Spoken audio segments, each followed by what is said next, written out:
So what do you think of this thing? Harley-Davidson adventure bike. You think they should keep doing this? I've never seen it before. Really? First time? Yeah, it's their very first adventure bike entry into that market. So, okay, that's what do you good. think? First impressions. What do you think? Looks good. Yeah.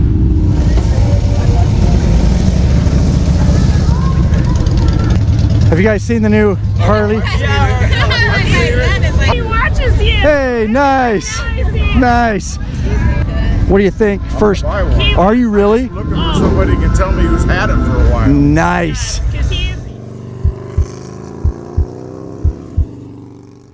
Oh yeah, I am down here, Sturgis, in the beautiful Black Hills. Yes, this is the Pan America Harley-Davidson first adventure bike entering the adventure market. Super exciting. Thank you, Harley, for giving me the opportunity to come down here and test ride and review this bike.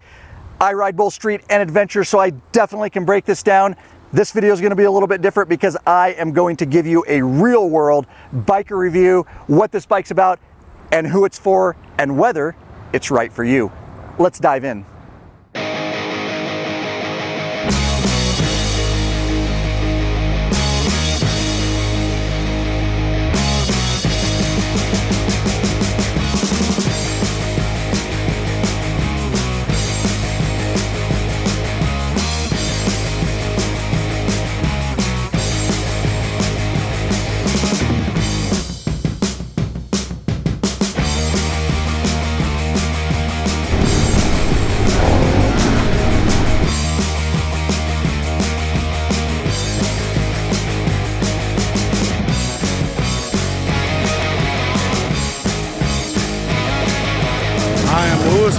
I am from Aiken, South Carolina. Yeah, right. Mitch Watkins, I'm a subscriber. Nice, thank you. Aiken, South Carolina as well. Can you send a quick picture here? Take a quick picture with my...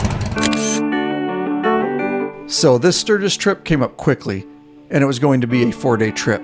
2 of those 4 days were travel days. And I must mention that I've been to Sturgis several times before, and I've always ridden my Harley there, so it felt really weird trying to pack all of my riding gear into a suitcase as I was going to fly there for this trip.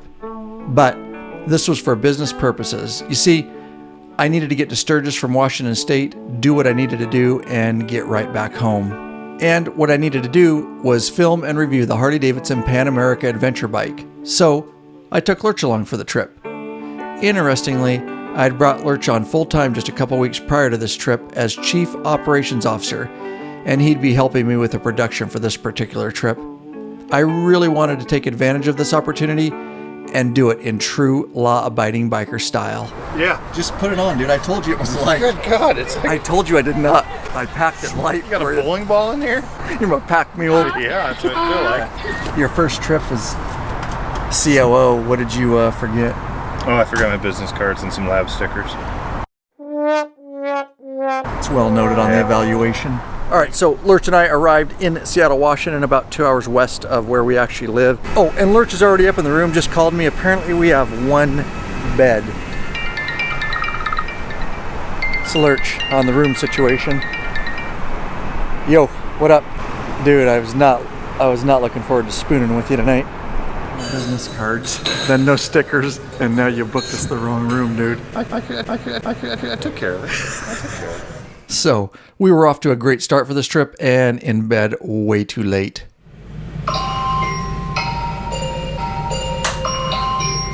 Oh my god, dude. Whose idea was this? Let's go, dude. We gotta go to Sturgis. Alright. So, we woke up and would fly from Seattle to Minneapolis-St. Paul International Airport, where we'd have a layover and then fly into Rapid City, South Dakota from there. Now, during our travels towards Sturgis, I couldn't help but gather some thoughts, anticipate what this trip would bring, and explore my overall feelings. And I came to the realization that this trip was bigger than just another run-of-the-mill motorcycle review.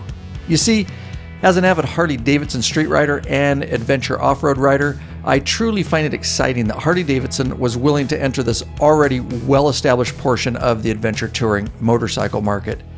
And they didn't just do it by dipping one toe into the water, but instead dove in head first, in my opinion. Yeah, they actually went head-to-head with the likes of the BMW R1250 GS Adventure, which, up to this point, many would say was the leader in this segment of the market. And I also realized that one of the biggest questions I've had since the release of the Pan America is driving a Pan America adventure through downtown Sturgis.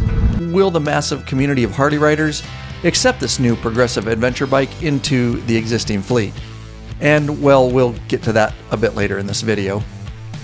Now, truth be told, when I first heard of the Pan America myself, I was skeptical that it would compete in performance and price with the BMW. And wow, was I surprised when it not only beat the BMW in many specs, but it was priced very competitively. Yeah, Harley released the Pan America with a big bang, and I think they shocked many within the adventure touring market. But specs on paper are one thing, and real-world riding, versatility, and performance can only be evaluated by spending time riding the Pan America in real-world environments. And that's exactly what I was getting the opportunity to do on this trip. So you'll definitely want to stay tuned. We eventually arrived at Rapid City Regional Airport, and we were greeted by Harley Public Relations lead Matt Swedland, who would be our guide for the next several days. Now, I wasn't the only one Harley invited down to Sturgis for this event. You see, I'd spend the next several days with Travelin' Tall, Jake and Whitney of Yammy Noob, oh, and Blockhead. And I know most of you have never seen his face. However, I have. And I can tell you that he's an extremely handsome man, and I was very jealous of his good looks. Lurch and I really enjoyed our time with each of them, and I'm sure our paths will cross again. And full disclosure, as always on this channel, yes, Harley did fly me to Sturgis and provided my meals and lodging. However, no contract whatsoever was mentioned or signed, and I was never told what I could or could not say. So, as always, I will give you an unbiased review on this channel. We rolled into Deadwood City, where we'd be staying for the next several days. It was clear from the crowds that Sturgis 2021 was in full effect. We hustled off to dinner, and then we got our first overview of the Pan America, given by Harley reps Paul James, Senior Manager of Public Relations, and Josh Richardson, Dealer Readiness Lead, both a wealth of knowledge. After that, it was time to head to our hotel room to prepare for the next 2 very busy days with the Pan America, and I was super excited. Stoked, going to ride the Pan, waiting for me in Sturgis. The next morning, we were driven into downtown Sturgis to the Harley display. The drive seemed to take forever, as I was excited to get there and get going on our guided tour, both on and off-road. We arrived, and I laid my eyes on the Pan America that I'd have for the next several days. Now, I quickly chose the Baja Orange and Stonewashed White Pearl model, as I think it just screams Harley-Davidson. So what they're doing here is seeing what kind of seat. They've got several different seat options for it. This isn't actually the lowest seat. There's a reach seat that even goes an inch lower than this, but nonetheless, this seat, or all the seats, actually, once you get them on, have 2 different adjustments that raise and lower it an inch. So I've kind of got the mid-level seat here. So we'll see how that fits. And that's pretty good. And remember, this bike, these Pan Americas have awesome adaptive ride height technology. So I'll have that on, and the bike actually will raise when I get going and lower, so I can be flat-footed. And that's definitely a groundbreaking technology in the adventure market. All right, so you can see on my bike the seat I have, and then you can definitely see the difference, kind of the mid-level seat. This is the tall boy seat over here, and you can see how it's kind of crowned up. So for you taller riders, they definitely got you covered. So one of the things I'm really excited about trying is you've got different ride modes on this bike. And if I remember them right, you've got sport, you've got road. Sport obviously is the sporty mode. Road would be more like for your touring, probably softer suspension dampening and stuff like that. Then you've got rain, and then you've got off-road, and what I'm really excited about is off-road plus. When I'm actually out riding it, I'll talk to you a little bit more about how that feels and what it's all about. So today Harley-Davidson has us set up with the more dirt-oriented tires. You can see the knobbies on it, which is, if you're gonna do a lot of off-road, obviously this is the ones you'd want. And then they've got a more street-oriented tire if you're going to be more generally riding on the road. So we'll be testing these bad boys out today. So for today, we're going to be riding like, I don't know, 60-40 on off-road. But an interesting thing is they've got these rubber inserts that come on your bike, and obviously if you're going to be riding off-road or slippery, mud, dirt, stuff like that, you can actually pop those rubber inserts out, which would give you a lot of cushion and things like that, comfort for road riding. But if you want grip, then you can actually stow them up here in your passenger peg, so I'll be running without them today. So another thing that makes this bike very adaptable to different size riders and comfort levels is an adjustable rear brake pedal. It's very simple to adjust on the fly. You just pull out on it. It's kind of got a spring, and you can literally turn it. And I don't remember, I think it changes it about an inch higher or an inch lower. So I'll have to adjust that how I like it there. Okay. And one of the other things I'm doing, adjusting this bike before we head out for the day, is really nice. Again, adjustability for all different types of riders, and how you like it is you've got 5 adjustments here on your clutch. So really it's adjusting where the lever sits, and so you don't get hand fatigue and cramping and things like that. So I'm going to adjust that right now until I get on the bike, start it, and find out where the friction zone is. I'm just going to run it right at about 3 now, and then I can kind of adjust that on the fly. Additionally, on the front brake lever, same thing. You've got a dial, although yeah, it has numbers too. And again, that's just going to be kind of where it's really adjusting the lever, not the brakes overall, kind of where you like that to be adjusted. So one thing worth noting is on these bikes, if you fill the tank on the side, you're at about 5.3 gallons. So if you're filling it, going for a long ride, make sure you upright the bike, fill it up, and you're right at about 5.6 gallons per the Harley representatives. All right, and while we're talking about adjustability of this bike and all the different adjustments, we also have an manual adjustable windshield. This is the special model we're looking at, by the way. But you've got, and the regular model will be the same with the windshield, but you just pull, and there's a lever here, and there's no real clicking positions. You can literally just put it wherever you want, and then let off that lever, and that windshield's gonna stay there. Rock and roll. All right, so before we take this bike out and really put it through the paces, it's important to put it in the proper category, because I've seen a lot of thumbnails of, crazy jumps and stuff like that. And yeah, they're catchy. Can this bike jump? Of course, within certain parameters, right? This is an adventure touring. Very comparable to something like the BMW 1250. These are for the longer rides. These are really suited for Forest Service roads and fire roads and things like that. If you're gonna get into, of course you can do some hill climbs, and some of the testing I did, it's very capable, but it's a heavier bike, of course, because it's in that adventure touring category. But it gets you out off the pavement, it gets you on the dirt and stuff like that. If you wanna go single track and you're gonna do aggressive, like, really aggressive, you're gonna want the lighter, smaller bike, because if you dump it on a hill, you need to be able to lift it up and stuff like that. I just wanna make sure we're gonna keep it in the category that it belongs, and so this review should be just a little bit different. All right, some initial comments as we're just getting out of the gates, my first time on it, rolling into the Black Hills here. Of course, we're held up with traffic. This is definitely not your regular Harley V-twin. Obviously this is not a 45, it's a 60. Completely redesigned engine. It feels totally different, so don't even try to compare it. I'm getting feedback through the pegs, through the grips a lot more than you would like on a touring Harley, which is, kind of what I'm used to in the adventure market. It's kind of nice to have that feel of the motorcycle. I will say what I'm finding right now, and that's kind of what I expected with the Revolution Max 1250 here, is it doesn't like to be run at low RPM. As we get to some different areas, I'll try to figure out kind of where the power band is, but I will tell you right now, it does not like it down here at 2,000, 2,500, and if you see what I mean, I will romp on it. It is a dog.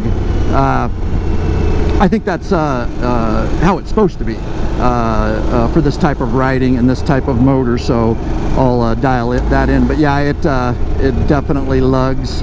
So we're gonna run this bike in a lower gear probably most of the time. Yeah, see, now we're getting up into 4,000 RPM, and it's coming alive. So you're definitely gonna, it's a revvy engine, definitely revvy. Yeah, so I'm in third. I'm in sport mode, so it won't pull the front wheel off. And when you get up around 5, then it's really coming alive. So we'll play with that some more. Okay, so we're just getting off road here. Whew, gonna be dusty. I just switched the bike at this point into just regular off-road mode.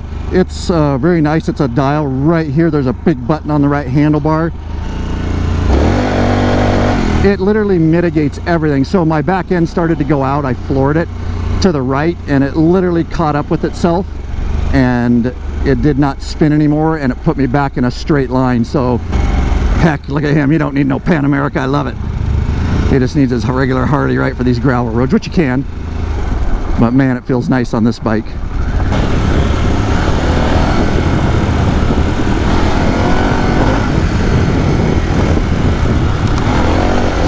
So now we kind of got out of the pack here. We can open this thing up. And again, I'm just in just regular off-road mode. Following Paul James here from Harley-Davidson. Yeah. So now we get to test the suspension a little bit and the torque control.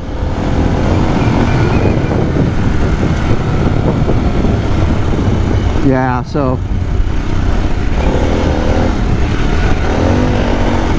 wow, off-road mode is kind of keeping everything in check.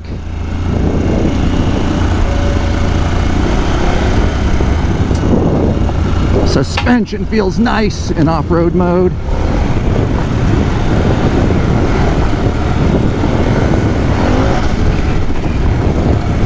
Wow. Going through that and it handled it like a champ.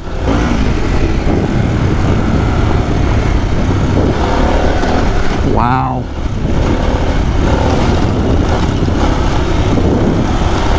The damping on the suspension.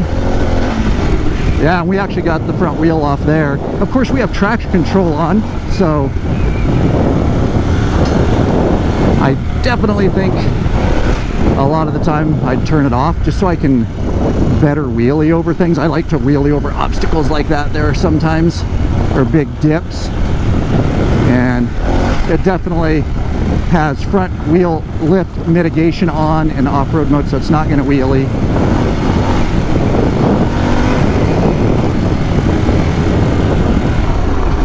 And ABS front, look at that, wow.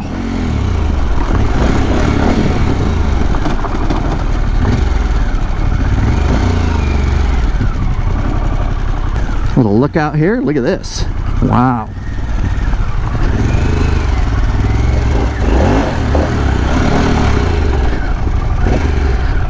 And basically adaptive ride height, when I came to a stop right there, it's very seamless. It lowered, but you don't even really know it. By the time your feet are down, it's lowering the bike 1 to 2 inches depending on weight is what they say. And there are a way, some people don't like that. Maybe if you're really aggressively riding and you're worried about clearance, it only does it, it senses the braking, the throttle, the clutch, it senses everything to know that you're coming to a stop. But you can delay it in the settings up to 2 seconds, so it wouldn't do it till 2 seconds after you stopped if you're really crushing it and you're worried about rock clearance and stuff like that. So I am flat-footed. Amazing for me, 5'8" on an adventure bike. That right there is a reason a lot of people are going to come over to this bike in the adventure market. All right, so I want to talk real quick a little bit more about adaptive ride height and something that I learned yesterday really quickly, and I want to explain it to you. And that is, the ignition's off right now, okay? And so the actual suspension, we want that 30% sag, right? 30% of our suspension sag. Well, it is, when it's like this, as soon as you get off the bike, you put on the kickstand, whatever, it's actually raising and giving that 30% back if it was at its lowest point. So when mounting the bike, I learned really quick, this is its highest point. You know, yes, I can do it because I've ridden higher bikes, but the nice thing is, you just kick the ignition on is the trick before you mount. And as soon as I kick that ignition on, it's literally lowering that bike that inch to 2 inches, depending on weight and all that. And now I'm flat-footed. It just makes mounting it a lot easier. All right, so one of our stops here, Little Grand Canyon. Beautiful in the background. I'm telling you, so far just loving it. And I'm saying if you're a Harley touring guy and you've ever flirted with the idea of adventure riding, I'm telling you, this bike, the reason is it's got the different ride mode. So if you're not comfortable with spinning your rear wheel and you need ABS and all that kind of stuff, it would get you in it and it would keep you out of a lot of trouble. until maybe at some point you want it to progress a little further, and then you can get out of that and actually turn off a lot of those safety features, which we will test here in just a little bit. But just riding it in regular off-road mode, absolutely amazing ride, and at the speed which I could hit some of those obstacles. Wouldn't be able to do that on other adventure bikes. I'd have had to slow down for some of that. So first impressions, loving it. We got a lot more testing to do. All right, so we could obviously spec this thing to death. We did a podcast where we actually interviewed Paul James and Mike Case. Paul James, one of the main PR guys, and Mike Case, chief engineer on this project. We will go through some of the specs, but really this is about real world biker review, because you can talk specs all day, but how does it actually perform on and off road? But this is a whole new platform. They didn't build off anything else. This is 100%, they started from the ground up. This motor, this Revolution Max 1250cc liquid cooled dual overhead cam, 4 valves per cylinder. It's actually, this is part of the frame. It's a stressed member of the frame. So they started with this, and then they actually built the frame around that. And the reason they do that, obviously, is it cuts down on the weight, which is super important when you're talking about off-road adventure riding, weight and keeping that down. And if I remember right, the special around 560 pounds, ready to go. Of course, you can add panniers and luggage. They've got lots of options for that on the back. This bike does not have it, but that's just, you know, a little bit about this powerhouse of a motor, brand spanking new. Oh, and if I didn't mention, 150 horsepower and 94 foot-pounds of torque on this bad boy.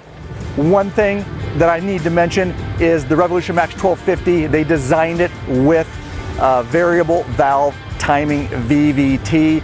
Not only variable valve timing, but kind of continuous. So it's constantly adjusting on the fly, basically giving the power you need where you need it to really dumb it down. Additionally, we've got hydraulic valve lash adjusters. That's huge if you're not aware, because what that means is you don't got to get into this and adjust the valves all the time, which saves time. Obviously, for the life of this motor, they're adjusting, and you don't have shop fees if you take it into the shop. So well done, Harley. Another thing worth noting is this engine shares its housing with a 6-speed gearbox and a slipper assist clutch.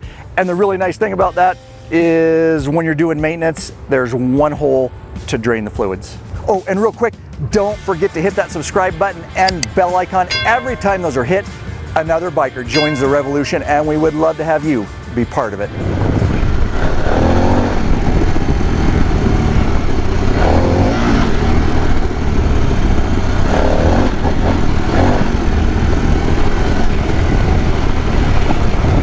Oh, it handles those rocks like a champ. Wow. Suspension is nice.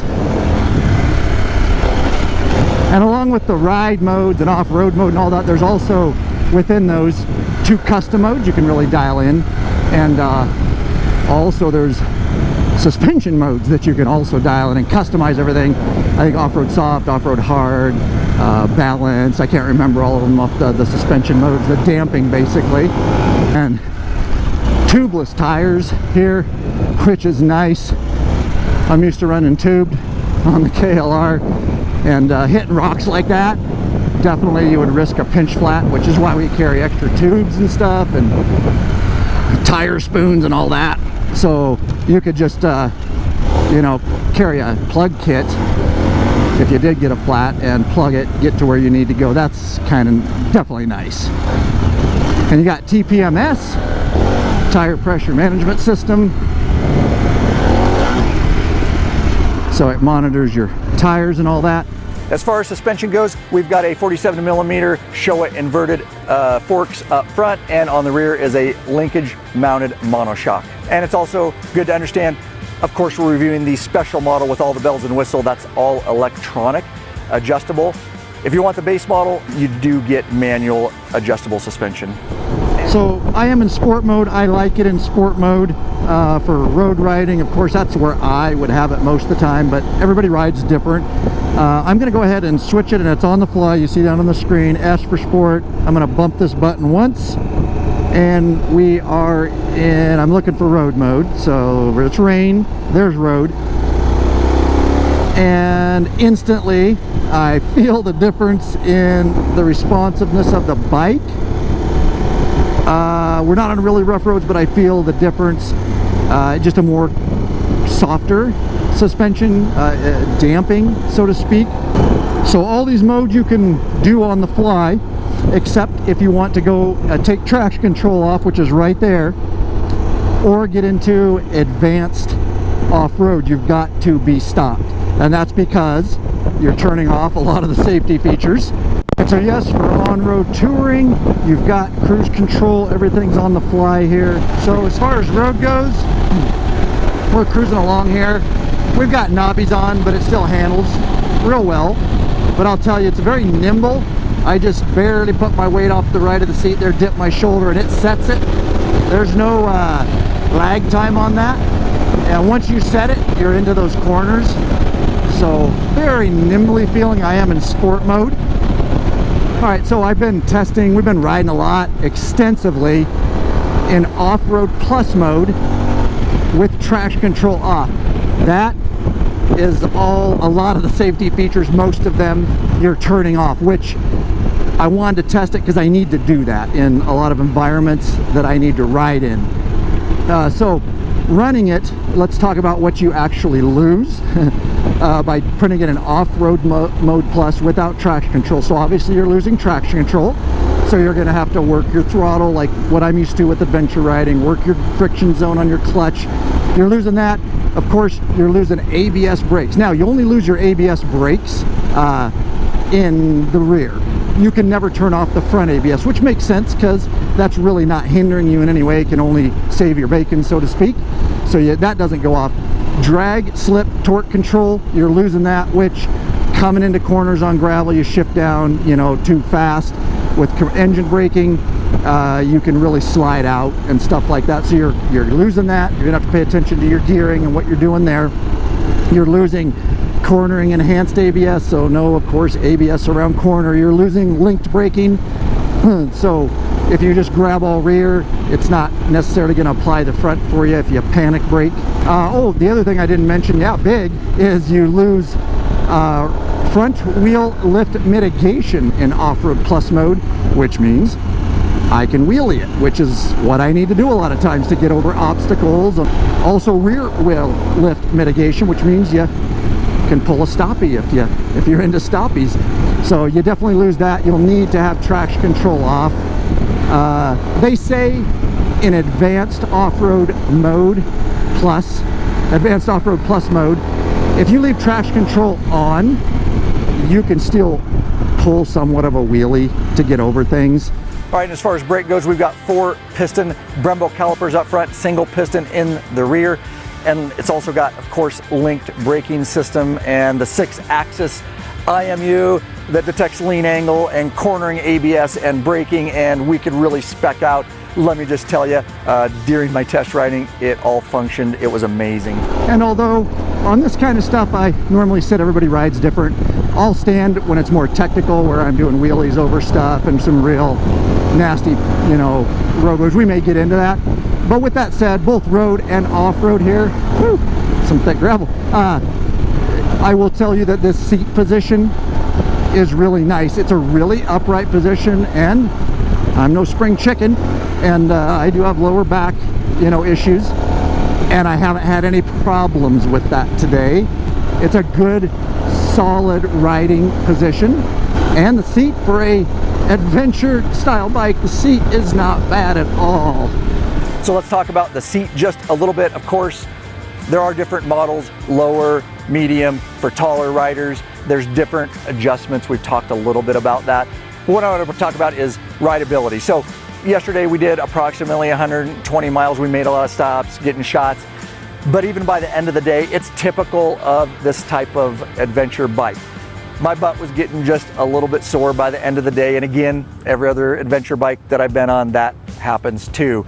So I would definitely suggest getting hooked up with a butt buffer seat cushion. Treat your ass with some respect. That's what I use on street and off-road. In the law-abiding biker store, I'll link to it in the description below. It's not gel, it's not air. It is a medical grade material, keeps those pressure points off. I would have loved to have it yesterday. Nice.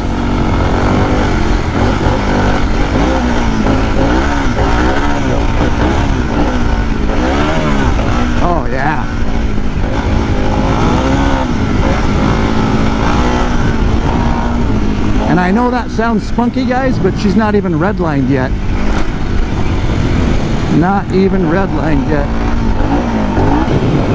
Yeah, now this is fun.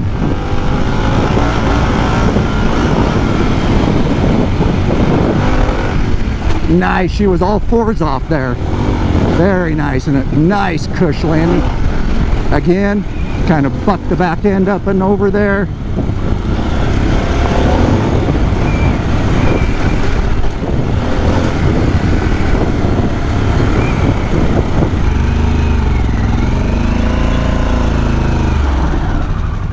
Okay, so we put the bike on its side for a couple reasons. I need to know a couple things. Remember, this bike is heavier. It should be. It's a good weight for its category, which is adventure touring. And so one of the things we want to know is you're going to end up dumping bikes if you adventure ride. You're going to lose your footing. It's just going to happen. Number one, I want to know what's going to possibly break or not break. And then number two, in a minute, I'll actually show you. We'll do a test and see if I can lift this bike on a gravel in an adventure environment. So one of the things I'm seeing on the downside, of course, I'll show you this side, is these plastic handguards. This bike is clearly a demo bike because I can see it's been down before for reals. So one of the nice things is these are breakaway, as you saw. They are plastic, but they have a lot of flexibility, and I'm flexing it way back, and again, it's been down, so it doesn't look like it's damaged, and then they pop right back on. That's really cool. Some of you may say, well, that's not very sturdy, it's plastic. Well, if you think you're going to be riding that aggressive, then go get bark busters, you know, metal ones or whatever. But for what this bike is, I think this is pretty much what you're going to be using it for and what you need. All right, so this bike coming with engine guards, which is really nice. And as I rock this bike, I've looked under here. Even if you went down harder, it's really protecting this tank well. I like that. It's kind of on the peg and the passenger peg, so it's protecting the engine. Of course, the guard here is hitting, and then this mirror is hitting down here. These do swivel a bit out of the way, but you definitely have a possibility of breaking either side mirror. Yeah, other than that, I think it's well protected and gonna handle some abuse. So to be fair, we wanted to put the bike on its right side down too, and I'm rocking it. When I was looking under, there's actually a bar that protects the exhaust. It kind of protrudes out, and it's just as protected on the right side, I'd say, as putting it down on its left side. Another thing I didn't mention, which is really nice, besides these breaking away, both levers, clutch and brake, actually have a big groove in them, and what that's for is to snap them off. So if you hit these, they're gonna snap off on the end, but it's gonna leave you an usable portion of that lever so you can get back and get it fixed. All right, so we are on gravel. Let's see what it's like lifting this 550-pound bikes. I do lift heavier bikes than this, my police work bike, but I'm on pavement. So this is a common thing that's gonna happen. You wanna know, can I lift this bike? So this is one of the techniques, obviously, that you could use out adventure riding.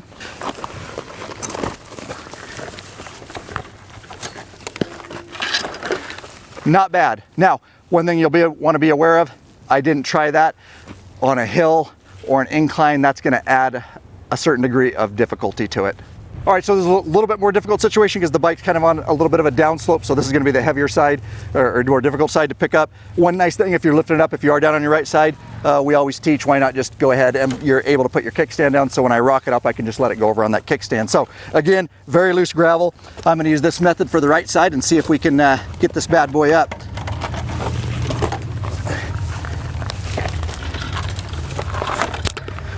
Not bad. All right, just real quick and we'll get right back into your video. As you can imagine, a lot of man hours and expenses go into making these videos. We're just trying to help as many bikers as we can worldwide. There is a way you can support us by becoming a patron member. I'll link to it in the description below. By becoming a member, of course, there's a lot of benefits you get, such as t-shirts and stickers. You get into the private Facebook group. It is a troll-free zone. It's nothing but bikers helping bikers in there. You get access to podcasts early, live video broadcasts and chat, access to premium videos up on request, and of course, access to those ride, meetup, and events that are going on all over right in that private Facebook group. So Lurch and I left no stone unturned and decided to lay it all on the line for the next Riding with a Passenger test.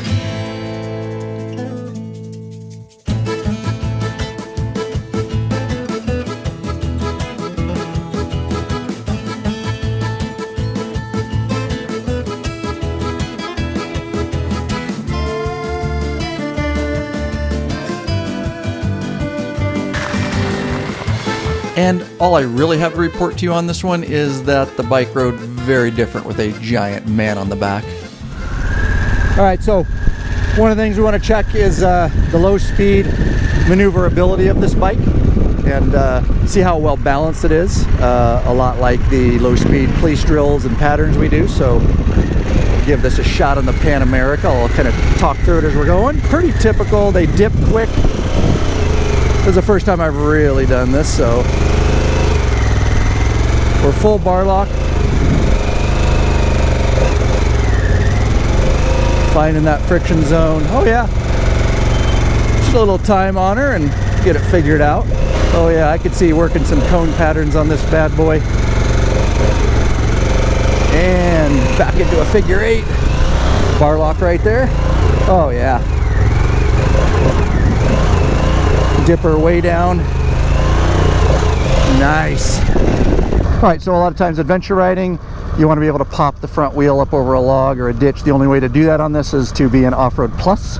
And then you got to have traction control turned off. So we're not going to get crazy here, but I will see what we can do. And so she'll bring it up just right. All right, so I'm not going to get in the weeds too much here, but I do want to mention the nice 6.8 TFT touchscreen display that is on this bike that functioned really well during my testing. It can also adjust in case you're getting a glare on it. So I'm not going to give you a tutorial on it, but I mentioned some of the things it does out on the road as far as your ride modes. There's just a lot of adjustability. You can do those custom modes. What I want to focus in here a little bit more is on the GPS. So no baked in GPS on it, just understand that. That's okay, because the way Harley's doing this is you're basically using the Harley-Davidson app, which you can use Ride Planner to plan online. We do have a tutorial video on that. I will link it in the description below. But basically, if you pair your phone with the display, then you can use that app to actually see your maps and get that turn-by-turn navigation. You could also pair it, of course, so you can take phone calls and listen to whatever type of audio you listen to. All right, so with that said, you're definitely going to have to use your smartphone with this, and you're going to have it mounted on your handlebars. I'm telling you, there's no better way to do that than our beloved Biker Gripper cell phone motorcycle mount. It is the sexiest, sleekest, strongest cell phone mount on the market. We sell the heck out of them. I use it for both adventure, tons of miles, and street. We all use them. We've got different models, different mounting capabilities. I have one on this bike. That way I can have my phone up there and we can do everything we need to do to have it paired to the actual display. In the Law Abiding Biker store, I'll link to it in the description below. You won't be disappointed. All right, and of course, as you know, we're fair on this channel. Now, this bike is very refined.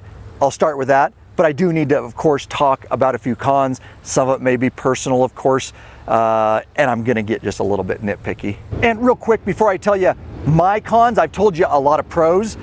Actually, this is a community, so I wanna read your comments. I wanna see them below. Harley-Davidson does look at them.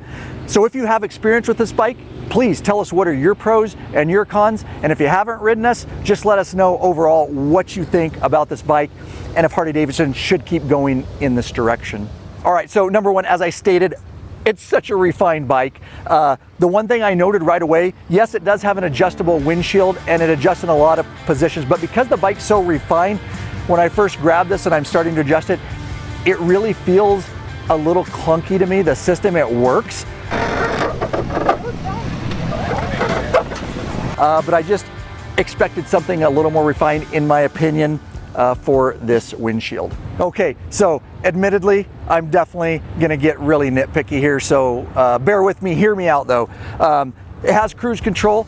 Get it in cruise control, just like on our street touring models. You have a button for, set it, and then you can bump 1 mile per hour increments, either up or down, to increase your speed or decrease it. It was a little bit counterintuitive for me because although it's kind of on the back side of the housing here, and when you push down on the button, so to speak, it's actually increasing your speed. And when you pull up on it, it's decreasing your speed. So it was a little bit counterintuitive. You would think pushing down decreases and pulling up would increase. Again, a little bit nitpicky. but I definitely messed up a few times, so I'd like to see that switched around. All right, so this is the way I understand it by talking to the Harley reps that we spent time with, so if I'm wrong, forgive me. But there's knobby tires for this, that is a fact, and then there's street tires. Now, this has a tire pressure management system, so you can see what's going on in your TFT display.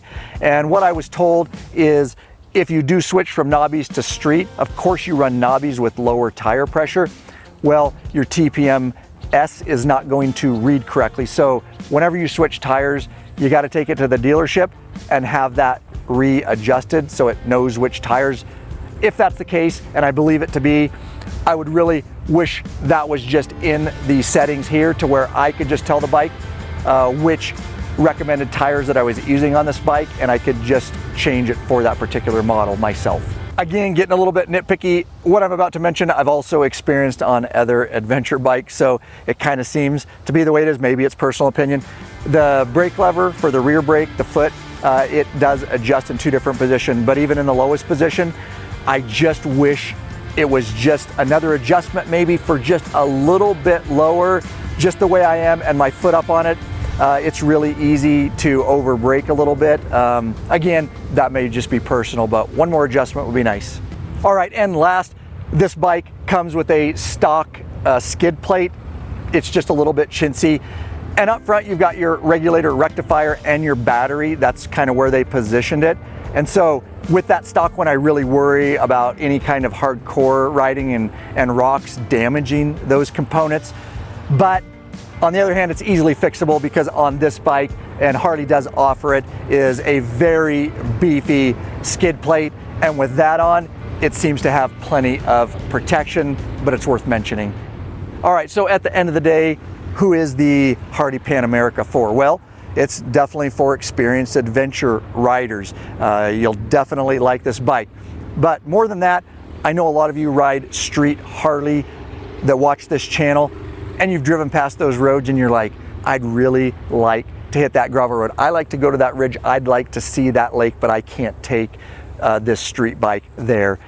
I definitely suggest getting this Pan America and experiencing some of that. You're not going to be disappointed. That there is a good day of adventure riding on the Pan America. I need a shower. Ooh, I'm excited. Dude, I'm excited. Long neck. Oh, man. That's heaven after today. Nicely played.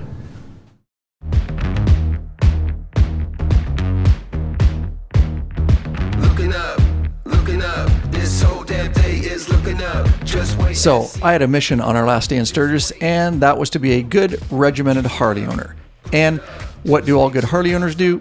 That's right, we find the nearest bike wash and make sure our beloved Harley is washed up real good. And I'm fairly confident that I made history twice this day by taking the first Pan America through a Sturgis bikini bike wash and being the first person to take a demo bike back to Harley reps clean and shined. My tribe on the list. This is how we start the fire. This is how we start the fire. This is how we start the fire. This is how we start the fire. Now, at the beginning of this documentary, I stated that the biggest question I've had since the release of the Pan America is, will the massive community of Harley riders accept this new adventure bike into the fleet? And the answer to that question, in my opinion, is yes. You see, Lurch and I met many bikers in and around Sturgis while we were there, and by far it seemed that every Harley owner I asked either wanted one or hadn't even seen one yet. And for those that hadn't seen one yet, they seemed to have a positive first impression. So let me know what you think about the Pan America in the comments below. But to me, it's bigger and deeper than just looks and specs of the Harley Pan America. It's about deep-seated Harley culture. In my heart, I truly believe that Harley-Davidson just literally changed the Sturgis Rally forever, and in a good way. You see, Sturgis is an iconic event, goes back many years, and has a rich history of mostly Harley-Davidson street riders. And up until now, many Harley owners felt glued to the paved roads while unable to ride the vast and gorgeous Black Hills area and miles upon miles of gravel and dirt roads available to explore. I think as we move forward, Sturgis will morph into a larger event for both street and adventure riders and bring those two worlds closer together. And that's a good thing in my opinion. After all, regardless of what you ride, we all do it for the same reasons, on and off road. It's truly to free our souls, become one with our machines, just breathe, and meet with other like-minded bikers from many places and from all walks of life. And that's what the sport of motorcycling I love so much will always be about. Now get out there and ride, bikeaholics, every chance you get. 'Cause for a moment I'm alive. Yeah, for a moment I'm alive. For a moment I'ma spend my time feeling like every single thing's gonna be alright. It's gonna be alright. 'Cause for a moment I'm alive. What do you think, Brock? Awesome. Yeah? What about you? Dude, I got a smile ear to ear. Dude, we're in the Black Hills riding a Pan America, huh? Yeah.